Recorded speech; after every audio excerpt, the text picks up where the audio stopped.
বুধবার joint entrance পরীক্ষায় বসেছিলেন ৫,২৯৬ জন পরীক্ষার্থী। এর জন্য পশ্চিম জেলার ৮টি সেন্টার খোলা হয়েছিল এবং রাজ্যের অন্যান্য জেলায় খোলা হয়েছিল একটি করে centre.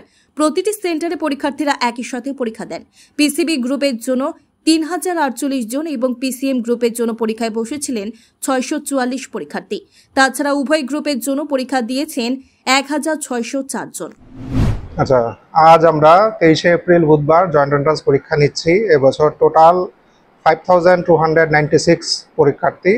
Out of them female হলো 2781 অ্যান্ড মেল 2515। আচ্ছা, টোটাল 15টা সেন্টারে পরীক্ষা নিচ্ছি আমরা। এর মধ্যে 8টা আগরতলাতে মানে ওয়েস্ট ত্রিপুরাতে, অ্যান্ড বাকি সব জেলাতে একটা করে এক্সাম সেন্টার আছে আমাদের।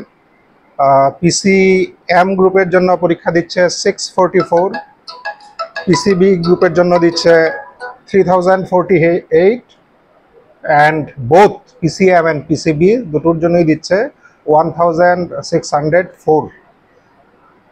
এই মোটামুটি জয়েন্ট এন্ট্রান্সের মানে বিভিন্ন ক্যাটাগরিতে টোটাল নাম্বার অফ স্টুডেন্ট। আর আমরা তো মানে সব সেন্টারে ঠিক মতো পরীক্ষা শুরু হয়েছে, টাইম মতো শুরু হয়েছে, সব মানে এখন পর্যন্ত সব কিছু ওকে আছে। এবং যে কয়েকটা সেন্টার থেকে আমরা আপডেট পেয়েছি সবগুলোতে খুব ভালো অ্যাটেন্ডেন্স আছে। পরীক্ষা শেষ হওয়ার অল্প কয়েকদিনের মধ্যে আমরা প্রসেসিং শুরু করে দিই। তো খুব তাড়াতাড়ি আমরা চেষ্টা করি, অন্যান্য বারের মতোই খুব বেশি সময় লাগবে না।